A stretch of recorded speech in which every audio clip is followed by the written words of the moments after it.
Hey, it's Chris from Rekkid Talk, and today we're going to do a contest entry. This is for Proghat. So Proghat's name is Edward, and he has a channel, and you know what you're supposed to do, and people have channels. And I know he's really into The Who, and he has themed his contest around music of the 1960s. So he's going to ask us to show three of our favorite albums, three of our favorite songs. Since I have lots of 45s, I'm going to show those 45 7-inch records of all my songs. Favorite artist, I'll show both an album and a 45 by that person. And we'll do the 1968 bonus as well. I won't show anything from 1968 until we get to the bonus. So I figured there should be at least one jazz artist that I'm going to show. So I'm going to go all the way to 1960. I know usually we think of the 60s as being more late 60s music, especially if you're into classic rock. But here we've got Miles Davis with Sketches of Spain. Of course, he did lots of great albums all throughout the decade. This probably isn't the coolest, hippest choice. This is a record from my dad's collection, and I really do enjoy it, so I went ahead and picked it. I'm going to make some pretty standard classic rock choices here.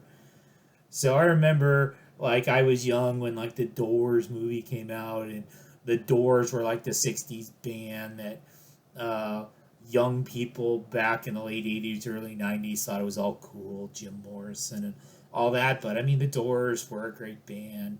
This is their debut album from 1967. And we'll show you some Led Zeppelin.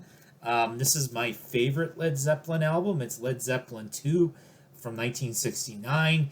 And so I don't have the fancy Robert Ludwig. I don't have my first pressing. I mean, you can see mine has the Gold Record Award sticker on it. So there are a lot of people that already bought the album by the time I got. By the time whoever was the original owner, because I got this used, got it. But of course, Led Zeppelin was a great band.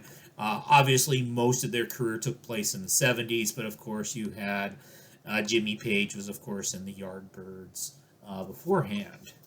All right, let's do some songs.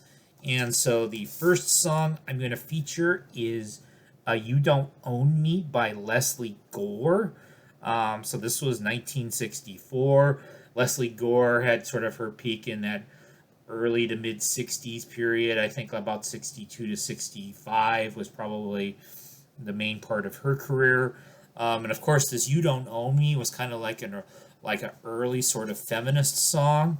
And of course, if you know the backstory of Leslie Gore, she was a gay woman. Obviously, was not out of the closet at that point of her life. I think she was still in her teens when this was put out. And then 1965, we've got Lou Christie, Lightning Strikes. And if you hunt on YouTube, there's a really cool version of this from the 1970s on YouTube that features the Blackberries, those wonderful backup singers. Clyde King is one of them. And it's great. So Lightning Strikes by Lou Christie. Klaus Nomi famously covered the song at some point as well. And then we'll go with just a garage rock classic here. And this was something I dug for 10 cents.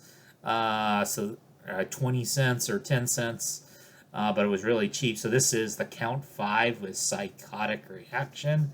And of course, later on, the Cramps did that song as well. To pick a sort of a favorite artist, it seems like somebody like Aretha Franklin should definitely be mentioned at this point. So this is her 1967 album. I Never Loved a Man the Way They Love You. And so you've got, of course, Respect, which is probably her most famous song. And I also pulled out a lot of my I tend to buy Aretha Franklin singles if I find them clean for $1. Most of the ones I have end up being from the 70s. I even have some from the 80s. But this one's from 1969. And so it's a cover of a song named Eleanor Rigby. These dudes, McCartney and Lennon, had a little band in the 60s as well that I think some of you guys know about. So I'll be using Aretha Franklin as my favorite artist. And then finally, the bonus show, a 1968 an album. So this is an album turning 55 years old this year.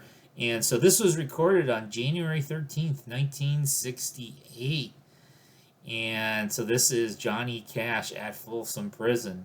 So Johnny Cash was in the big house singing to those prisoners exactly 55 years ago.